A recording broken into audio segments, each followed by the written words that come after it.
3. Enggak. Kalau istri Anda betul-betul Kristen yang sejati, Tuhan itu Esa, bukan 3. Tidak bisa dihitung dengan bilangan. Allah itu Esa dalam Kristen, Bang. Allah kami itu Esa, Allah Tritunggal Maha Kudus. Tidak ada Ya, Allah itu 3. Tritunggal bilangnya Bang. Ya, Tritunggal. Tritunggal bukan berarti Allahnya ada 3. Tritunggal itu dari kata tri dan tunggal. 3 pribadi dalam ketunggalan, dalam keesaan. Nah, tapi Betul. kalau saya di Islam Bang, Allah Allah Bang. Allah ya Allah. Iya, Allah kenapa? Sakit. Hah? Kenapa Allah, Bang? Sakit. Apalagi refleksi di neraka, karena telapak kaki Allah ada di neraka. Enggak. Serius, soalnya saya baca Quran di surah Qaf ayat 30, telapak kaki Allah di neraka. Makanya saya tanya kenapa? Lagi pijat, lagi relaksasi. Itu gimana maksudnya, kenapa Allah? Coba, makanya jangan sepotong-sepotong. Kenapa? Ada apa? What's wrong? Ada apa? Enggak Bang, bukannya sebutong-butong Bang nggih. Saya kan menghormati. Saya nggak ngerti kamu mau ngomong apa ya. Kamu buka puasa dulu, bro, ya. Buka puasa dulu, ya. Saya nggak ngerti kamu ngomong apa, maaf ya. Ya oke, gitu ya teman-teman Islam ya. Kalau diskusi tolong yang jelas dikit ya. Saya tahu kalian puasa.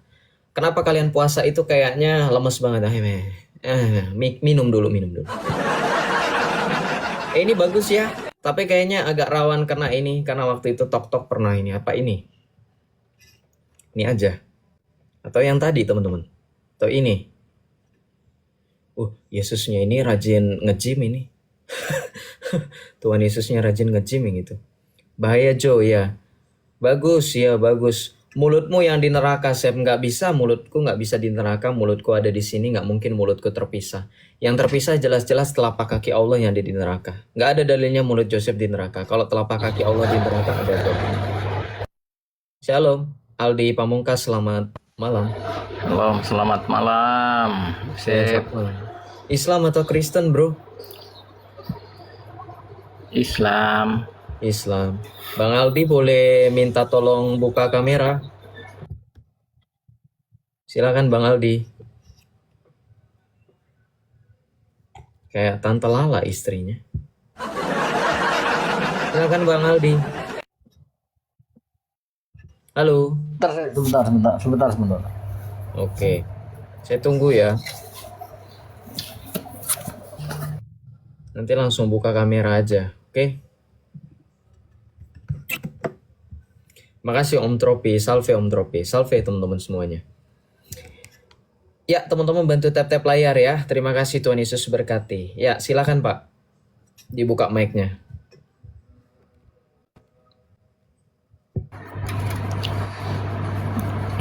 Saya mau tanya Sep ini Sep ya. Betul. Boleh silakan. ya.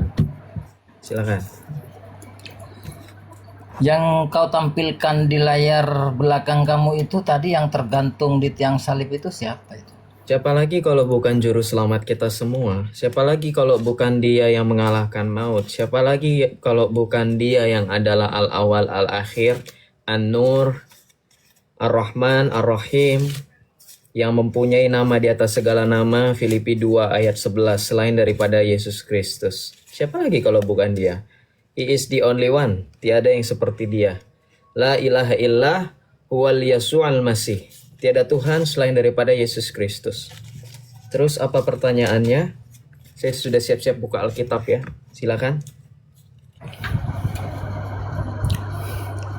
Kenapa itu? Apa dasar-dasar penyebab-penyebab yang kenapa penyebabnya dia bisa tergantung Yusuf?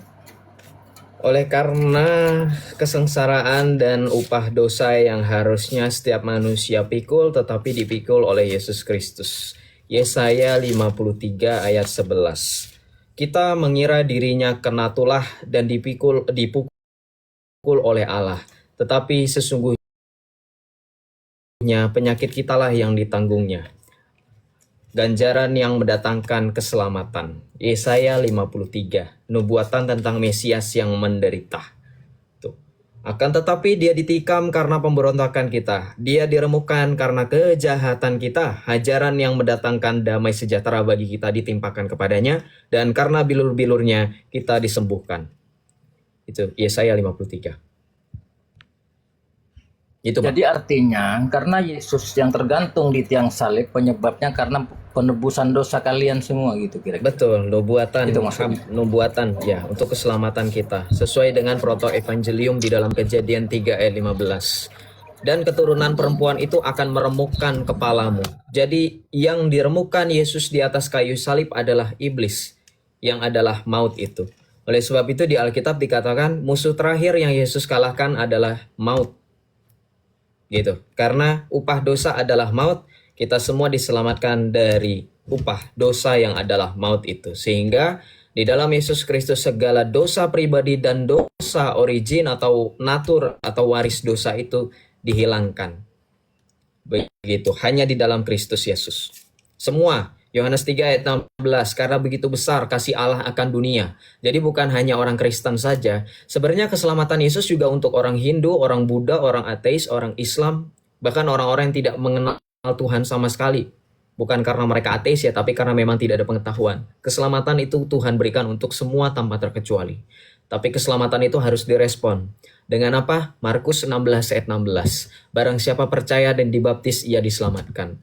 Jadi keselamatan itu harus direspon. Sama seperti Anda dipanggil, Anda harus menoleh atau menyaut. Supaya Anda tahu kenapa alasan Anda dipanggil. Betul nggak? Nah, sama seperti Tuhan Yesus memanggil kita ke dalam keselamatan. Supaya kamu menerima keselamatan itu, kamu harus merespon dengan mengatakan iya dan amin. Yaitu dengan membaptis, dibaptis. Begitu. Itu Pak, silakan. Thank you Jadi Pak. jadi menurut kamu Yesef ya, menurut kamu ini ya, yang tergantung di tiang salib itu apa karena Anda hasil dari membaca Alkitab itu ataukah Alkitab menegaskan bahwa yang tergantung di tiang salib itu Yesus? Coba. Dua-duanya nggak ada bedanya Pak, hanya dibalik yang satu kalimat aktif, yang satu kalimat pasif. What's different? Kalau Bapak mau mengatakan ada perbedaan, harusnya Bapak bikin perbedaannya jangan cuma modal dibalik-balik. Ngerti nggak? Bapak harus belajar kalimat aktif dan kalimat pasif dalam bahasa Indonesia. Tapi lebih jelas lagi saya mau meluruskan tadi. Di awal Bapak bilang menurut saya. Tidak. Semua dan segala sesuatu saya katakan menurut Alkitab. Kesaksian para rasul. Nah, kalau misalkan kita tahu dari mana mengenai penyaliban, ya dari nubuatan melalui Alkitab. Alkitab itu adalah wahyu, pewahyuan yang kemudian dituliskan berdasarkan kesaksian para nabi dan para rasul. Ibrani 1 ayat 1. Setelah pada zaman dahulu Allah berbicara kepada kita dengan perantaraan nenek moyang dan nabi-nabi, maka pada zaman akhir ini ia berbicara kepada kita dengan anaknya yang tunggal. Jadi pada zaman perjanjian lama Pak, perjanjian lama itu berisi nubuatan-nubuatan tentang kedatangan Yesus dan penyalibannya, kemudian kebangkitannya juga. Bahkan kenaikannya ke surga pun dinubuatkan. Nah, sampai dengan kedatangannya kembali pun Alkitab juga mencatat nubuatan dan penggenapannya. Nah, kenapa kami percaya dengan Alkitab? Karena seperti Bapak yang Islam percaya Al-Quran. Bedanya Alkitab itu berisi kesaksian orang yang memang mendapatkan firman Allah itu melalui Roh Kudus. Mendapatkan ilham dari Roh Kudus.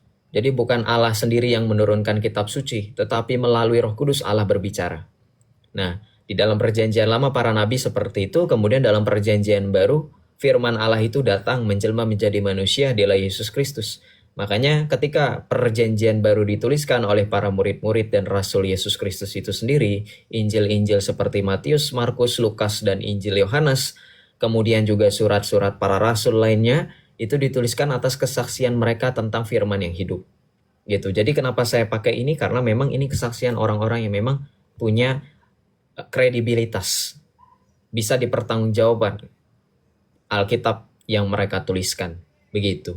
Kalau di Al-Quran kan begini, ketika Nabi Muhammad mendapatkan Al-Quran, tidak seorang pun yang mengetahui ketika Muhammad mendapatkan wahyu di goa. Siapa saksinya?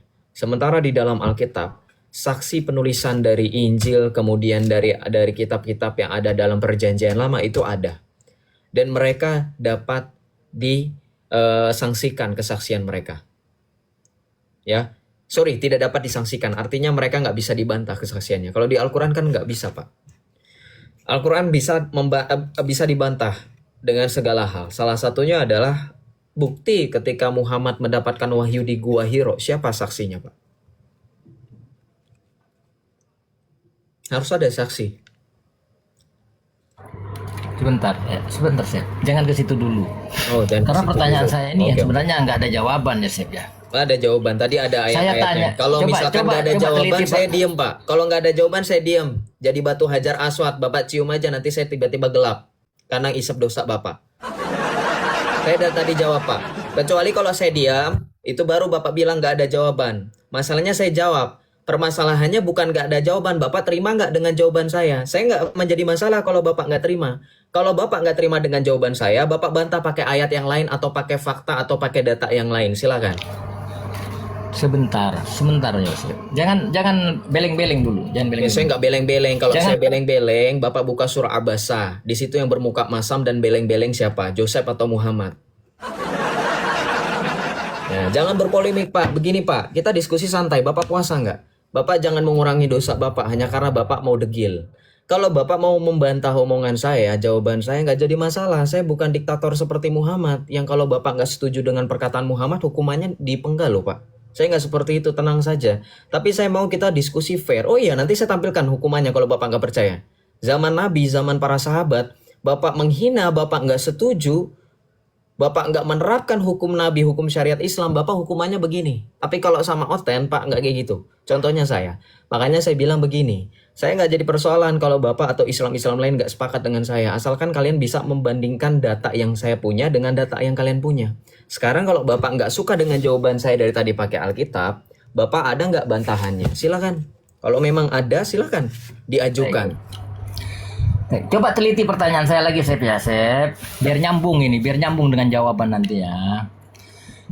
Pertanyaan saya yang tergantung di tiang salib itu adalah Yesus. Makanya ada saya sebuah pertanyaan sama Anda. Apakah yang tergantung di tiang salib itu apakah hasil daripada Alkitab atau hanya Anda mengarang-ngarang saja hasil Makanya dari karena Anda membaca dengerin. Alkitab? Anda dari tadi dengar nggak? Saya pakai ayat Alkitab. Yesaya 53, dalam Mazmur 22, dalam Injil Lukas, Injil Markus. Jadi di mana jawabannya? Tadi pun saya sudah luruskan. Ini bukan pendapat saya, ini bukan menurut saya, ini dari Alkitab. Saya sudah luruskan loh. Kalau Anda benar-benar dengar berarti Anda paham. Ini masalahnya yang nonton 397 orang. Biar mereka yang jadi saksi. Saya sudah menjawab bahkan dan saya sudah meluruskan ketika Anda bilang, oh jadi menurut Anda, oh jadi menurut... Saya langsung luruskan kan. Tadi saya bilang apa? Pak, ini bukan menurut saya. Kalau menurut saya namanya karangan. Ini saya bacakan Alkitab. Bapak makanya dari tadi dengarkan. Saya bacakan Yesaya 53 ayat sekian. Markus 16 ayat sekian. Dengarkan, berarti ini dari Alkitab. Lalu ketika Bapak pertanyakan keaslian dan keabsahan Alkitab, saya juga sudah jelaskan. Kenapa saya pakai Alkitab dan kenapa kami percaya Alkitab? Karena Alkitab berisi kesaksian orang-orang yang kredibel. Saya sudah jelaskan sebegitu runut, Bapak masih nggak nyambung. Ya udah jelas, karena Bapak Islam. Kalau Bapak mau paham, Bapak berhenti jadi Islam detik ini juga. Karena saya pernah di posisi Bapak. Dijelasin sampai mulut Oten berbusa, orang Islam gak bakalan ngerti. Kenapa? Karena otaknya dipakai untuk dibentur-benturkan ke tanah, bukan untuk berpikir. Paham? Kalau Anda mau berpikir dan Anda mau cerdas, berhenti jadi Islam. Itu saran saya. Ini banyak kepanasan yang di bawah Sep. Dia bilang turunkan. Iya kepanasan. Karena lihatlah kamu. Saking karena kamu itu bahan bakar api neraka. Bandingkan mana yang auranya cerah, mana yang auranya ireng. Dah, gak usah bahas orang kepanasan apa gimana. Kalian itu kok kayaknya mau unjuk gigi kalau kalian itu memang sejenis dengan iblis yang diciptakan dari api neraka. Ya jelas kami panas lah. Kalau misalkan ada iblis, ada si jahat yang datang, pasti hawanya jadi negatif. Sudah gak usah semakin dibongkar ajaran kalian. Silakan diskusi dengan fokus temanya dan topiknya. Apalagi pertanyaannya. Berarti sudah terjawab. Oke, baik. Di mana datanya bahwa Yesus tergantung di tiang salib itu, di mana datanya disebut dalam Alkitab? Silakan jawab. Itu Oke, dulu saya jawab. jawab ya. Oke, saya jawab. Kita buka dari keempat Injil saja biar fair. Dimulai dari Injil Matius, Injil yang paling pertama. Kita lihat di dalam Injil Matius 20. Bentar. Nah, Matius 26 ya, dari 26 ayat 47 sampai Matius 20. Ya sudah, kalau mau Yesus disalibkan saja berarti dari Matius 27. Kebanyakan nanti dia disuruh baca blenger lagi.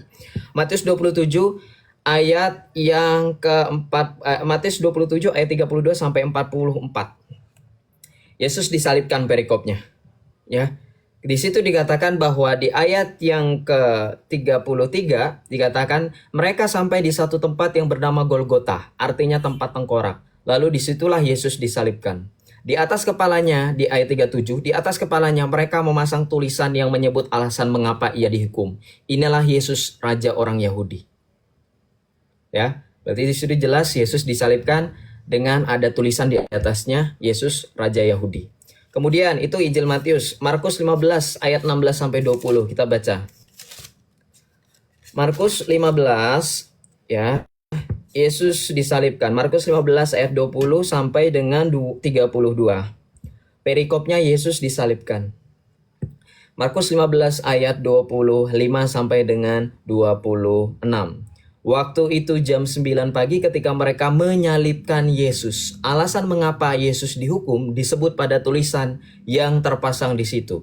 Raja orang Yahudi. Sama kata-katanya.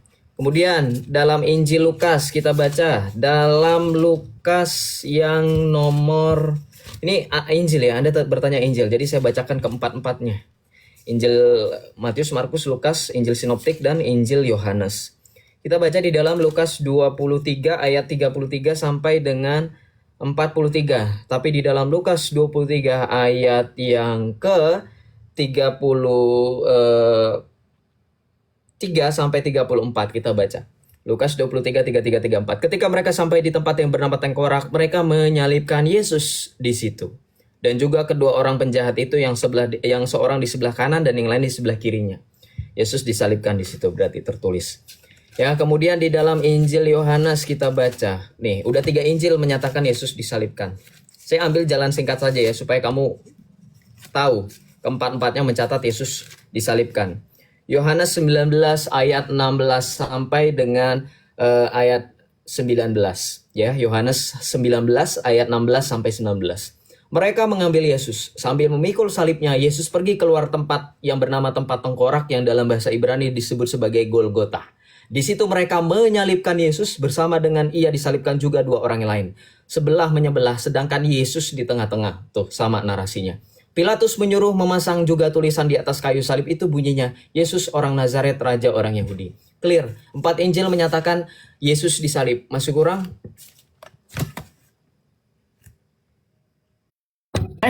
Sudahlah, kan sudah semua saya bacakan Injil-Injilnya. Injil Markus, Oke, Matius, baik. Lukas, dan Yohanes semuanya Oke, lengkap baik. mencatat penyaliban. Oke, baik. Teman-teman Jadi bantu begini, tap-tap Chef, ya. layar ya. 426 orang kita gas 100k. Silakan. Jadi begini pertanyaan saya, Chef. Apa sih arti penyaliban itu? Hukuman yang pada saat itu dilaksanakan oleh tentara atau kekaisaran Romawi kepada mereka yang mendapatkan hukuman yang berat. Sanksi akibat hukuman yang sangat berat. Pada saat itu sanksinya yang paling berat adalah disalibkan. Terus Arti penyaliban ini ada hubungnya dengan orang yang tergantung di tiang salib tadi. Itu maksud salib. Betul. Makanya kan gini, kenapa Yesus disalibkan? Karena hukumannya yang paling berat yaitu menyamakan dirinya dengan Allah. Yesus tidak bersalah sama sekali. Kalau Anda baca di dalam Injil, nih saya bacakan ketika Yesus itu diperhadapkan kepada Pontius Pilatus. Boleh? Saya bacakan untuk membuktikan Yesus itu tidak bersalah sama sekali. Boleh nggak? Silakan. Oke. Ya nggak ada apa-apa. Ini namanya diskusi. Saya sabar menunggu untuk jawaban Anda. Oke, kita bacakan ya.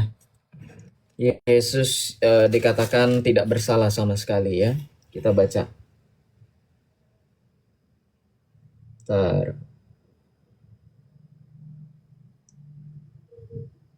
Nah ini Dalam Yohanes 18 ayat 28 sampai 29.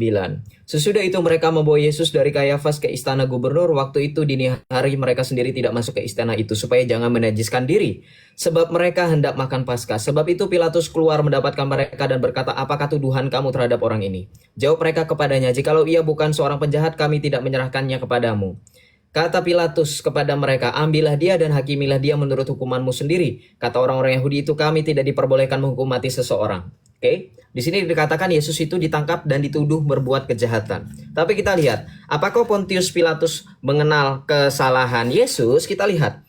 Di dalam Yohanes 19 ayat ke-38 sampai 39. Kita baca. Sesudah mengatakan demikian, Pilatus keluar lagi mendapatkan orang-orang Yahudi. Kemudian apa kata Pilatus? Dan berkata kepada mereka, "Aku tidak mendapati kesalahan apapun padanya." Jadi Yesus itu sama sekali tidak bersalah. Padahal Yesus itu tidak bersalah. Maka ini menggenapi Yesaya 53. Yang tadi saya bacakan. Yesaya 53 kita baca lagi. Ya, ketika Yesus dibilang nggak punya kesalahan oleh Pontius Pilatus dalam Yohanes 19 ayat 38. Nah, ini menggenapi Yesaya 53. Kita baca Yesaya 53 ayat 4 sampai dengan 5. Sesungguhnya penyakit kitalah yang ditanggungnya dan kesengsaraan kita yang dipikulnya. Padahal kita mengira dirinya kena tulah, dipukul dan disakiti Allah. Akan tetapi dia ditikam karena pemberontakan kita, dia diremukkan karena kejahatan kita. Jadi itu menggenapi teman-teman. Bukan karena Yesus yang salah, bukan karena dirinya yang kata Nandar, kata Yusuf PI katanya mencuri keledai ya. Karena Pontius Pilatus sudah bilang, "Aku tidak menemukan kesalahan apapun." Anda kan tahu orang Yahudi kalau dengan 10 perintah Allah salah satunya jangan mencuri. Logikanya tanpa harus menunggu Pontius Pilatus diperiksa oleh Kayafas, diperiksa oleh Hanas. Yesus pada saat jauh sebelum dihakimi, dia sudah mati ditimpuki di rajam. Betul? Karena 10 perintah Allah itu sangat-sangat mengharamkan jangan mencuri, jangan berzina. Betul? Nah, tuduhan seperti itu sudah langsung terjawab. Yesus tidak pernah sama sekali berbuat kesalahan. Untuk menggenapi nubuatan Yesaya bahwa yang sesungguhnya Yesus pikul adalah kesalahan-kesalahan kita. Silakan, itu menggenapi. Silakan. Oke, baik. Oke, baik, Sep. Jadi bagaimana ini, Sep, dengan Galatia 13 itu, Sep?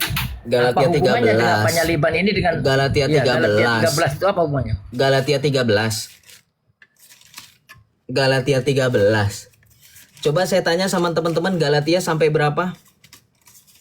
Galatia 13. Banyak banget, Pak. Kayak Muhammad ngarang-ngarang ayat. Galatia 13. Ini Alkitab gue yang kurang apa lu yang nambahin banyak? Galatia cuma ada 5. Lu tambahin sampai 8 biji, itu isinya apa aja, Pak? Galatia cuma sampai 5 pasal. Galatia 3 ayat 13. Nah, yang bener. Yang benar. Nanti saya bilang ada surat apa? Surat pocong. Anda percaya lagi di Al-Qur'an ada surat pocong. Oke, Galatia 3 ayat 13. Kristus telah menebus kita, perhatikan kata-katanya ya. Kristus telah menebus kita dari kutuk hukum Taurat dengan jalan menjadi kutuk karena kita. Nih, kata-katanya jelas di situ. Sebab ada tertulis, terkutuklah setiap orang yang digantung pada tiang kayu. So, itu malah membenarkan narasi dan jawaban saya bahwa yang ditanggung Yesus adalah kutuk kita. Kenapa Anda cengar-cengir? Mau saya tampilkan ayatnya. Saya tampilkan ayatnya ya. Ini bukti kalau Islam nggak bisa baca. Coba teman-teman yang Kristen pasti bisa baca dan tidak buta huruf. Betul nggak teman-teman? Kita baca di sini. Betul-betul saya teliti betul-betul ya. Iya, saya teliti Kata-kata betul-betul. itu Oke, teliti saya tanya. betul-betul. Kristus telah menebus kita dari kutuk hukum Taurat dengan jalan menjadi kutuk karena siapa? Karena kita. Ya, jadi harusnya kita yang kena kutuk, tapi Yesus yang menjadi kutuk karena kita. Sebab ada tertulis, terkutuklah setiap orang yang digantung pada tiang kayu. Kenapa? Karena Yesus menebus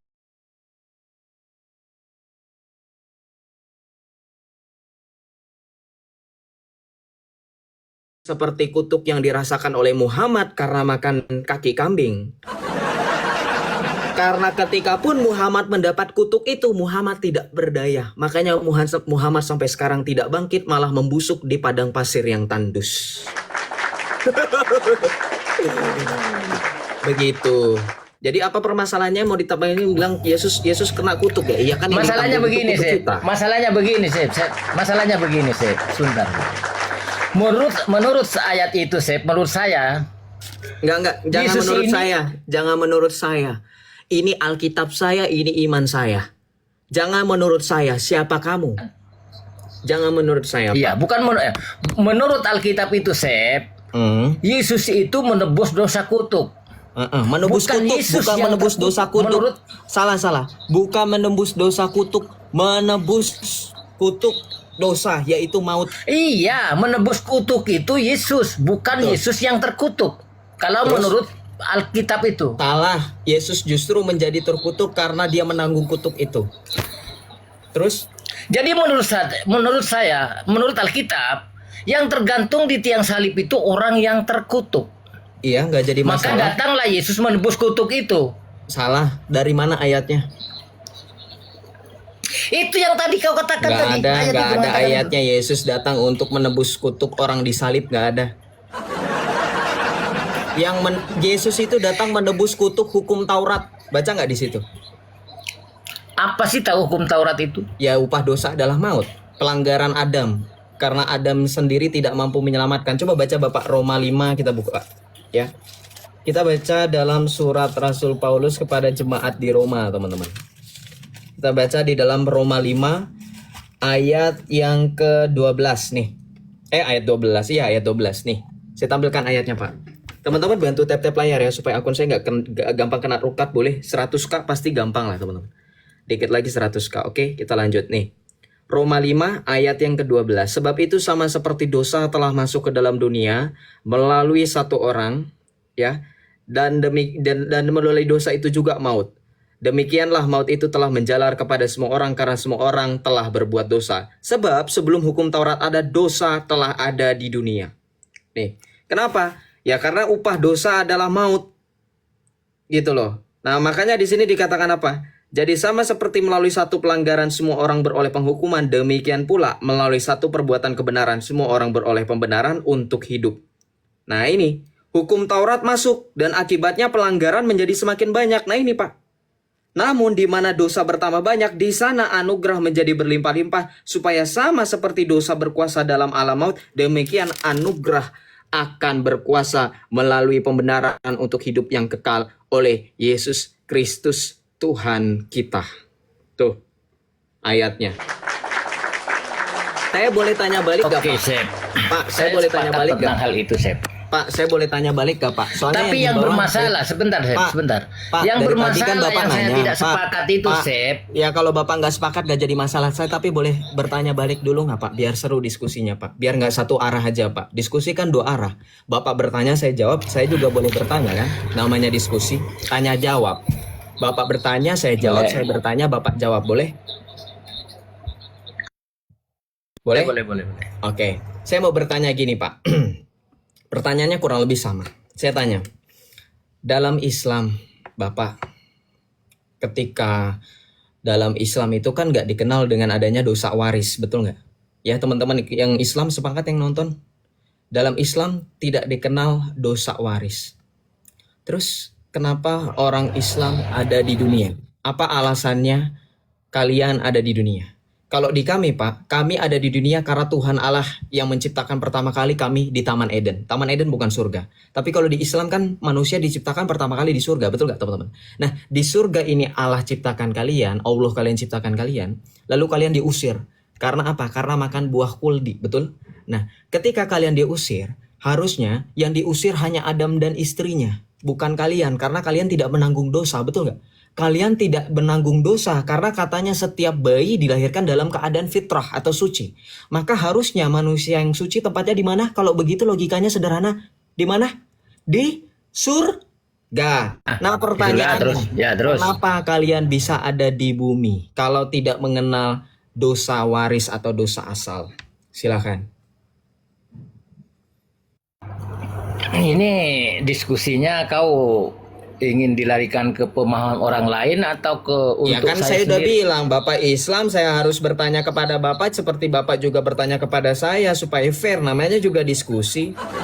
Kalau nggak Iya, mau makanya Mas, kalau nggak mau ditanya pura-pura gila aja kayak orang Islam kebanyakan Pak, nggak jadi masalah. Mumpung kan ada kamu waktu. tadi bilang, Sep. Mumpung ada waktu udah nggak usah ada alasan mau jawab atau nggak. Kalau nggak mau jawab pilih pura-pura gila. Sebentar saya jawab. Sebentar Ya, saya langsung jawab. jawab. Jangan takut kalau diskusi Langsung sama jawab. saya. Langsung jawab, saya nggak takut. Saya takut cuman orang gila. Nih, selain Tuhan dan orang tua yang saya takuti, saya juga takut dengan kegilaan dan kebodohan. Jadi kalau Bapak mau saya Takut kamu takuti, kalau berarti- jangan mute-mute. Saya kalau nggak mau di-mute langsung jawab, saya nggak mau basa-basi. Cepetan. Buang-buang waktu cepetan. biar Saya lapar. detail, Sep. Seperti kamu tadi kan ku beri kebebasan Pakai ayat, juga. pakai ayat. Saya Gimana detail sih? pakai ayat. Saya detail pakai ayat. Langsung ayatnya. Langsung. Iya, walaupun pakai ayat kamu nggak menjawab pertanyaan saya. Sudah Cuman saya dijawab. nggak- Kalau nggak mau jawab, Anda bantah pakai ayat. Kan tadi ketentuannya gitu. Silakan ayatnya. Cepetan, jangan kelamaan. Saya nggak mau curhat di sini. Bukan Mama Dedeh, bukan Sekarang acaranya memang Ustadz Maulana. Al-Quran itu menurut kamu bahasa apa sih? Saya nggak peduli mau bahasa Arab, mau bahasa Cina, saya juga bisa. Nah, Bahasa kan? Mandarin, mau Masalahnya. pucetau, apa? Kamu mau ngapain di sini? Mau bahasa Arab? Baca bahasa Arabnya. Kamu pikir saya orang bodoh? Saya Bukan jawabannya huruf. ada di sini, Sep. Di mana? Di mana jawabannya? Di mana? Di sini kecerdasan manusia. Nih, Ya, nih. coba ayatnya di mana? Berarti ayat Al-Quran maksudnya. Ya iyalah, gue dari tadi jawab pakai ayat aja lu masih salahin, apalagi gue jawab ngarang sendiri. Ini orang kadang Lah suka geser makanya otak. biar masuk akal, Sep. Ya ayatnya Kamu dulu, ayatnya dulu cepetan, ayatnya dulu cepetan. Ayatnya dulu mana? Mana ayatnya? Cepetan. Memang nggak ada ayat yang di dalam Al-Quran tentang Adam itu, tentang Nggak ada masalah ayatnya dosa di itu. Al-Quran. Nggak ada. Oke, Nggak ada. Saya Nggak hargai ada. kejujuran Anda. Oke, kalau nggak ada terus kenapa kalian bisa jadi Islam? Islam itu sih. Oh iya. Siapa kamu kenapa apa jadi Islam? Islam? Kenapa kamu jadi Islam? Karena saya mengenal Tuhan Muhammad. Kenapa? Oh, Muhammad Tuhan. Iya, Oh, Muhammad Tuhan. iya. Loh, kenapa Muhammad disebut Tuhan, Pak? Coba cerita. Nah, ini yang lebih menarik. Nah, tadi nggak bisa menjawab tentang Anda Muhammad jadi Tuhan. Coba, kenapa bisa Muhammad jadi Tuhan, Pak? Oke, baik. Makanya kalau tentang masalah dosa Adam tadi, Iya, karena langsung manusia menjawab, diturunkan Pak. ke dunia Muhammad karena jadi Tuhan, dosa, kenapa, itu Pak? memang nggak ada dalilnya. Jadi saya bilang nggak ada. Tetapi kalau Muhammad itu Tuhan ada dalilnya Oke, di mana, Pak? di surat Al-Ikhlas. Surah Al-Ikhlas. Oke, silakan, Pak. Muhammad itu Tuhan, silakan. Ya, teman-teman tap-tap layar, Kul share huwallah. bagi. Oke, baik. Kul huwallahu ahad. Mm-mm. Katakanlah kata Allah, wahai Muhammad, dialah Allah yang Maha Esa. Jadi Muhammad itu Allah yang Maha Esa menurut Al-Quran.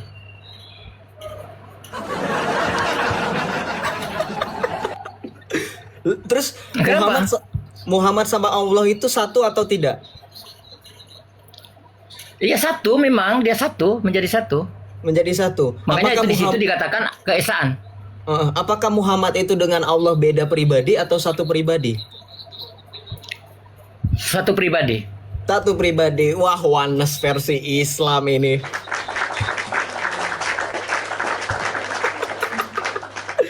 Oke, kalau begitu ketika Bapak menyembah Muhammad bisa nggak mengabulkan doa?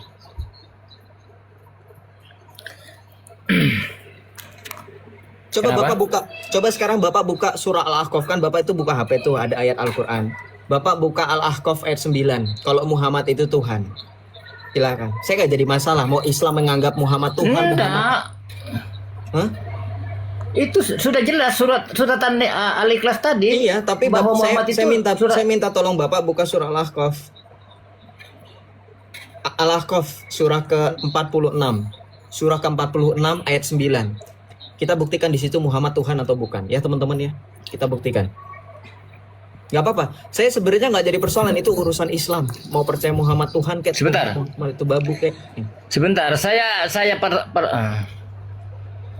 pertegaskan lagi, Seb, di surat An-Nisa ayat ke-174 ya. Apa tuh? Kenapa di situ tertulisnya?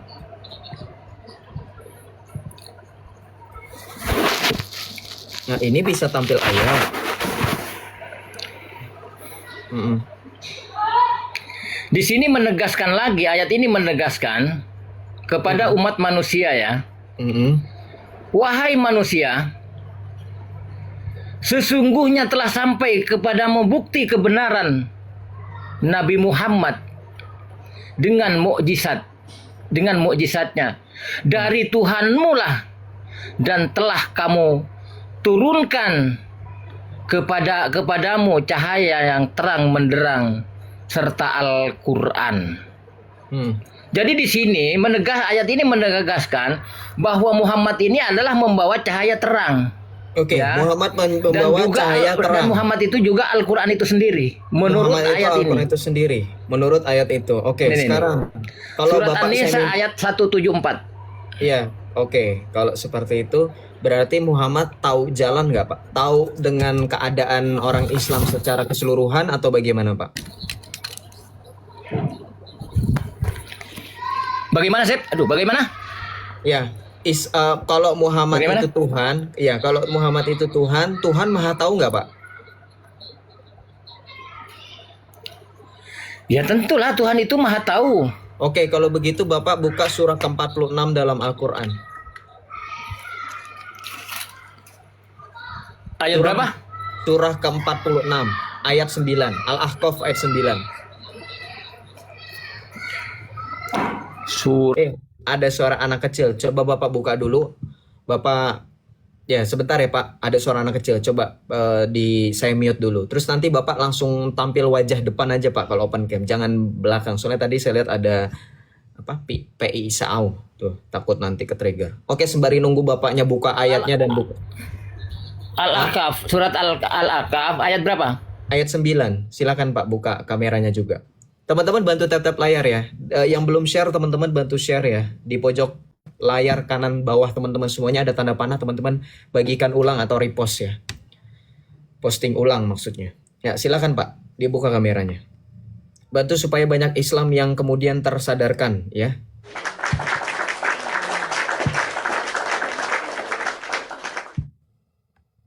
Ya, silakan Pak. Ya, Muhammad Maha Tahu ya. Coba dibaca ayat itu. Oke, baik. Katakanlah Nabi Muhammad, aku bukanlah rasul yang pertama di antara para rasul. Bentar. Dan aku tidak tahu apa yang akan diperbuat Allah kepadaku. Sebentar. Selesaikan dulu ayat ini. Selesaikan dulu ayat ini, jangan potong-potong. Jangan potong-potong ayat ini. Nggak bisa dipotong-potong. Ya udah, lanjut. Aku tidak tahu katanya. Ya, terus. Iya, jangan potong-potong dulu. Iya, ya udah. Nggak bisa ayat itu dipotong-potong. Kepadaku dan kepadamu. Aku hanyalah mengikuti apa yang diwahyukan kepadaku, dan aku tidaklah hanyalah seorang pemberi peringatan yang menjelaskan. Poinnya di sini ya, aku hanya ya kan bacanya jangan dipotong-potong. Terus kenapa poinnya hanya di bagian terakhir? Itu yang Muhammad mengatakan aku tidak tahu apa yang akan diperbuat Allah kepadaku dan kepadamu. Kalau dia Tuhan masa dia nggak tahu? Oke, baik. Di sini yang berkata siapa? Pertama kali saya tanya sama kamu. Allah. Katakanlah siapa berkata di situ? Allah. Allah kan? Katakanlah Nabi Muhammad, aku bukanlah seorang yang pertama. Ini perkataan Allah kepada Muhammad ya. Betul. Ya. Terus? Aku bukanlah rasul yang pertama di antara. Apa? Berarti Muhammad Tuhan atau bukan, Pak? Iya, ini menjelaskan tentang Muhammad itu Tuhan masalahnya. Makanya Allah sampai dia bilang nggak tahu. Gas, abang Yosef. Yo, sampai Paulo. Ini Allah mengatakan tidak tahu. Karena yang tahu itu Muhammad memang. Ini ayat ini menegaskan seperti itu. Jadi Muhammad Tuhan kah? Iya. Muhammad Tuhan? Berarti kamu menyembah Muhammad? Iya, makanya Allah sampai bilang kepada Muhammad, aku bukanlah rasul. Makanya yang rasul itu Muhammad. Maka di sini Allah mengatakan aku tidak tahu. Yang tahu itu Muhammad. Yang tidak tahu. Jadi Allah yang tidak tahu, bukan Muhammad. Ya, Muhammad lah yang tahu. Muhammad lah yang tahu. Ini maksudnya Muhammad yang tahu. seperti itu. Oh begitu. Iya. Tapi Muhammad kalau misalkan tahu gitu dia mampu menyelamatkan nggak Pak? Maksudnya mampu menyelamatkan Bapak, mampu menyelamatkan orang-orang yang percaya kepada Muhammad, mampu nggak dia? Suara anak ini kecil itu berisik. Tak, suara anak kecil itu berisik coba. Pak, suara anak kecil itu berisik Pak. itu Sep, jauh itu anak itu. Iya tapi maksud saya suaranya kedengeran. Silakan. Silakan. Kalau tafsirnya di sini Sep, malah di sini sudah dijelaskan ya dari tafsirnya ya, malah Ya ya. tapi Muhammad enggak, pertanyaan saya Muhammad bisa nggak menyelamatkan? Karena Muhammad itu akan berinkarnasi menjadi Isa. Isa lah nanti inkarnasinya Muhammad lah nanti akan menyelamatkan. Buset, makin ngawur aja Islam ini. Ya tapi Memang seperti itu anak-anunya. anak anunya apa? Anunya Muhammad. Karena Tuhan itu berinkarnasi. Iya, tapi bukan Muhammad. Keinkarnasian Tuhan itulah yang bisa menyelamatkan manusia. Karena Oke, Isa itu adalah peinkarnasian daripada Muhammad. Oke, kalau Muhammad Pengejauhan tahannya. Oke, kalau kamu pemahamannya berarti makrifat mengenai Nur Muhammad, saya tanya sama kamu, sejak kapan Muhammad itu ada? Ya sejak Muhammad itu sejak dunia ini ada, karena itu Muhammad itu sebagai perantara untuk menciptakan langit dan bumi serta isinya. Oke, dari mana dalilnya Muhammad itu menjadi penyebab segala sesuatu diciptakan? Itu di hadis-hadis para ulama itu dikatakan di sana. Hadisnya hadis sahih atau hadis palsu? Sahih itu, hadisnya sahih itu, Oke, pasti hadis sahih di situ.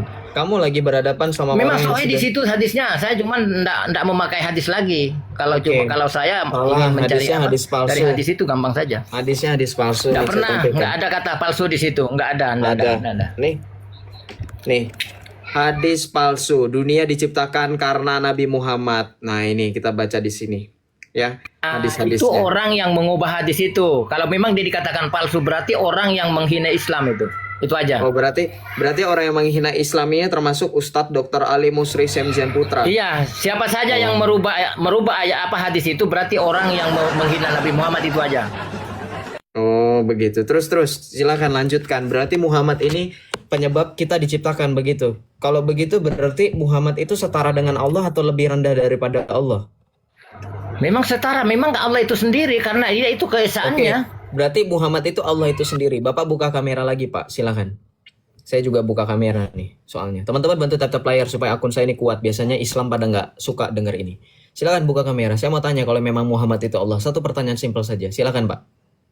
Pak, buka kamera lagi. Saya mau bertanya. Sambil Bapak nunggu buka kamera, saya tanya Bapak. Kalau Muhammad itu Allah itu sendiri, berarti ketika Muhammad menggauli Aisyah yang waktu itu umur 6 tahun, berarti Allah itu pedofil, Pak. Berdasarkan pemahaman Bapak. Jawab ya, saya jawab ya. Ya. Saya jawab ya. Iya, Boleh? silakan. Boleh. Kalau tentang hadis itu, Sep, itu tentang penyatuan sifat-sifat Allah yang dikumpulkan kepada Iya, Muhammad. pertanyaan Karena saya Muhammad simpel. itu bapak dari Pertanyaan saya simpel. Pertanyaan saya sederhana. Ketika Muhammad mengawini Aisyah yang waktu itu umurnya masih 6 tahun, berarti kan Muhammad itu Allah. Berarti apakah Allah juga mengawini anak kecil? Tuhan itu bukan manusia, bagaimana bisa mengawini? Oh, berarti Muhammad bukan Allah kalau begitu. Terus kenapa Bapak bilang Muhammad itu Allah yang menjadi manusia? Jadi Allah itu manusia menurut kamu maksudnya? Di mana Allah itu manusia? Ya makanya saya bilang Allah itu menjadi manusia bukan pasti Muhammad. Karena Muhammad itu tidak pantas untuk disebut sebagai manusia. Kalau misalkan Bapak sendiri tidak mengakui dirinya Muhammad Allah itu secara bukan tidak manusia, Yosef. Muhammad tidak manusia. Gimana sih kau ini? Manusia, Muhammad itu bukan manusia, maka dikatakan di situ, Qul huwallahu ahad, Allahu samad, lam yalid walam yulad walam yakul lahu kufuwan ahad. Sudah jelas. Allah itu tidak Kalau beranak dan tidak memperanakkan. Sudah Kalau jelas Muhammad Al-Quran bukan mengatakan manusia, itu. Kalau Muhammad bukan manusia, terus Muhammad apa, Pak? Keesaan. Kamu paham tak esa itu apa? Iya, Pengejauhan saya tahan. tahu. Tapi kan ada eksistensi yang bernama Muhammad yang dilahirkan oleh Siti Aminah. Bukan itu. Kamu kena report sama Islam, saya nggak bohong. Nih saya foto ya. Nih Islam sudah mulai gerah sama kamu. Bilangin sama MUI. Teman-teman, bantu tap layar. Saya sudah bilang kan saya nggak bohong. Islam kalau ada dengar orang mereka itu sedang jujur, mereka nggak panas di bawah. Tolong bantu tap-tap layar ya teman-teman ya, bantu share-share teman-teman. Mawar-mawarnya supaya TikTok ngebaca algoritma. Saya bukan masalah koin ya, masa sih cuma minta mawar. Ini supaya algoritma berjalan terus teman-teman. Saya nggak bohong nih, kena report dia. Nih saya turunkan, terpaksa. Kalau enggak nanti saya yang kena rungkat. 3 hari saya nggak live, kalian nggak ini blinger nanti. Tuh baca di situ. Oh kena remove dia, ya kan? Saya nggak bohong. Ya inilah Islam ini, mereka suka iseng ya. Saya ini lagi diskusi santai, saya lagi nggak maki-maki, saya juga nggak memakai nada tinggi. Teman-teman bantu tap layar ya. Ya silahkan teman-teman bersukacita bahwa ternyata Muhammad adalah Tuhan. Berarti selama ini benar, berarti kalian itu mengikuti jejak Yesus ya. Karena yang berinkarnasi adalah Yesus sendiri. Allah itu mengambil rupa manusia itu dan menjadi sama dengan kita hanya di dalam diri Yesus. Tidak ada di dalam diri yang lain, tidak seperti pemahaman ma'rifatnya Islam. Ya, teman-teman yang belum absen boleh bantu absen ya. Nih, absennya di bawah tuh saya pin ya, yang belum absen of orange. Ya, saya mau bertanya berarti kalau teman-teman ada Islam di sini di bawah berarti betul ya. Nah, saya juga punya bukti. Teman-teman jangan bilang itu hanya keyakinan beliau saja, enggak. Itu keyakinan Islam secara sebagian besar. Saya tunjukkan kalian video dari seorang yang bernama Kiai Haji Said Akil Siroj. Beliau adalah ulama. Ya. Saya tampilkan ya videonya ya teman-teman ya. Boleh? Nah ini. Dengarkan ya baik-baik ya.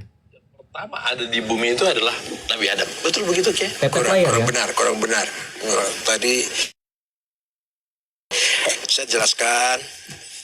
Pertama wujud adalah zat Allah. Al-Zatul Mutlaqah Al-Mujarradah Anisabil Idofat, the absolute one existence without relation. Kemudian bahasa manusia ini di sana nggak ada kemudian. Kemudian Allah ingin mengenal dirinya, maka langsung ada 2, yang mengenal dan yang dikenal. Ternyata setelah ingin mengenal dirinya, muncullah nama-nama yang 99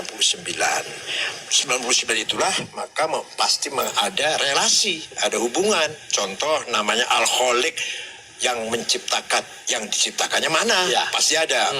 Maka 99 semua jadi satu, muncullah semua alam arwah, bahasa mubalek alam arwah, bahasa kitanya al-a'yanus sabitah.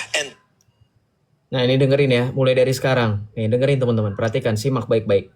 Laten. Enslat tadi sudah mengatakan pengakuan adalah Tuhan adalah Allah.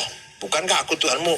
Cuma jawab, ya ketika itu belum ada yang menjawab Allah. Iya itu Allah sendiri itu sebenarnya. Tapi atas nama kita. Dari situ kemudian terjadi namanya at-tajalli syuhudi. Manifestasi cerminan yang konkret. Muncullah pertama kali tajalli, pertama kali manifest Nur Muhammad atau The Logos. Ya, kamu dengar di situ Muhammad disebut apa? The Logos. Pertanyaan saya, kok bisa Muhammad itu menyamakan diri sebagai Yesus Kristus? Saya mau tanya sama Islam, kok bisa kalian itu jiplak-jiplak kami?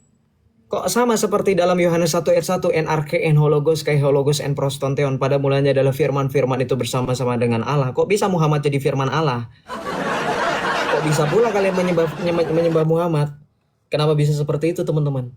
Ya ada Islam di bawah. Ini berarti kan saya mau bertanya ini. Berarti kalian itu mengikuti konsep kami. Tak heran makanya kalian itu kalau berdoa itu kalian berharap dengan nama Muhammad. Karena Muhammad itu akan memberikan syafaat. Betul nggak teman-teman? Makanya mereka berselawat. Berselawatnya mereka itu mengharapkan syafaat. Tahu nggak kalian? Kenapa mereka banyak-banyak selawat? Supaya nanti di hari kiamat mereka diselamatkan oleh Muhammad. Mau saya tunjukkan videonya. Nih.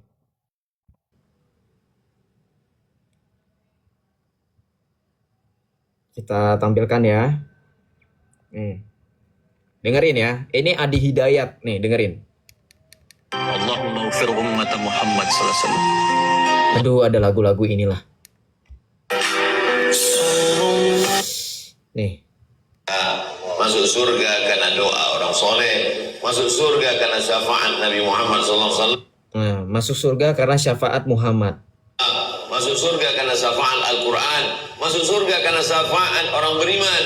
Jadi orang beriman bisa memberikan syafaat. Tengok dalam hadis. Masuk surga karena doa orang soleh. Masuk surga karena syafaat Nabi Muhammad SAW. Kok Bisa Muhammad jadi juru selamat, sedangkan Muhammad tadi di dalam surah Al-Ahqaf ayat 9 dia tidak tahu apa-apa. Kenapa bisa kayak gitu teman-teman? Ada yang tahu? Terima kasih teman-teman semuanya. Ada yang tahu kenapa alasannya Muhammad seperti itu? Semua nabi juru selamat, ngawur kamu, naik di sini diskusi sama saya. Nah, diterima sama dia, Mixer. Shalom, Mixer 01, selamat malam. Malam-malam. Shalom, Islam atau Kristen bro? Islam. Islam. Silakan buka kamera bro Ditya. Gue lagi di luar, bro. Gak masalah, gak jadi permasalahan. Mau di luar mau di dalam gak jadi permasalahan. Silakan buka kamera bro. Teman-teman bantu tap-tap layar ya.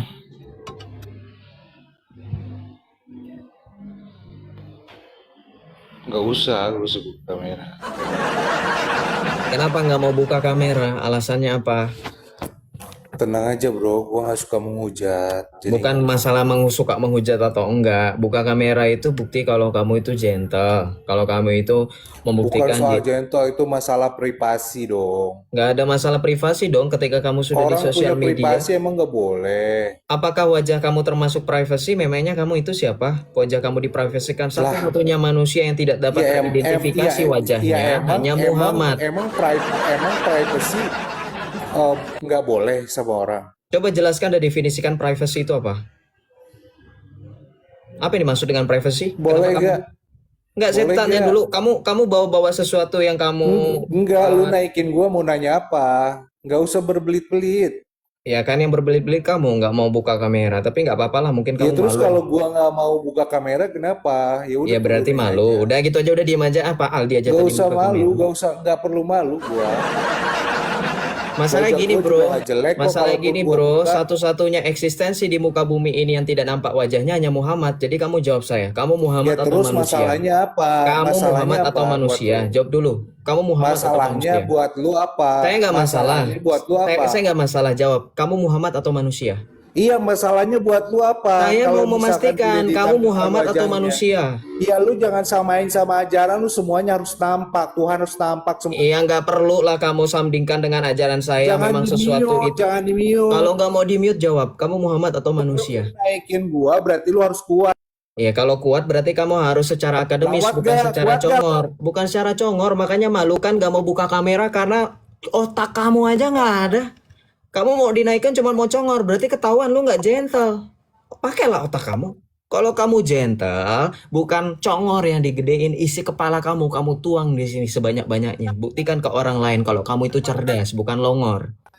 Kau bilang katanya, kalau kau naikkan aku, kau sudah kuat. Aku kuat, makanya aku naikkan. Tapi karena aku kuat, supaya sama-sama kuat, kita tampil di sini secara publik. Berani nggak? Bukan masalah privacy, nggak ada bu istilahnya identitas kamu privacy, apalagi isi akun kamu cuman menghujat. Masa menghujat nggak berani tampil wajah? Kamu bilang saya menghujat, tapi saya paling berani tampil wajah dibandingkan kamu. Kenapa kamu nggak tampil wajah? Atau jangan-jangan kamu itu malu menjadi pengikut Muhammad, makanya kamu tutup wajah kamu. Makanya begini saja bro, hanya orang yang mungkin terindikasi punya kasus, atau bisa jadi kalau kita sebutnya DPO, daftar pencarian orang. Mungkin kamu itu sama seperti Muhammad. Makanya saya tanya dulu nih, saya takut salah. Kamu itu manusia atau Muhammad? Coba jawab dulu. Muhammad atau manusia? Ya saya dengar kamu panggil nama saya, tapi jawab dulu. Kamu Muhammad atau manusia? Jawab dulu. Coba jawab dulu. Kalau enggak kamu akan tetap terkena azab Allah. Kamu tahu nggak kalau Allah kamu itu berpihak ke saya kalau di room saya. Allah kamu itu. Buktinya kamu nggak bisa berbicara lancar. Silakan. Jawab dulu, kamu manusia atau Muhammad? Kalau kamu manusia, tampil wajah. Kalau kamu Muhammad, nggak perlu tampil wajah, nggak apa-apa. Karena saya tadi sudah bilang, satu-satunya ekstensi, masalahnya hanya Muhammad yang tidak nampak. Kamu mau sebut siapa? Hah? Aristoteles ada, orang yang hidup ribuan tahun sebelum Masehi, betul nggak teman-teman? Yang setuju tap-tap layar ya, supaya akun saya gak gampang kena rungkat. Pasti dia sambil report-report nih. Islam ini dinaikkan bukannya gentle, diskusi malah pengecut. Yuk saya hitung 1 sampai 3, kalau kamu nggak jawab juga ya udah saya turunkan. 1, Bilang aja. 2, Mau jawab? Ya kalau cemen saya nggak berani naikin kamu, nggak berani open cam, itu namanya cemen. Yang cemen itu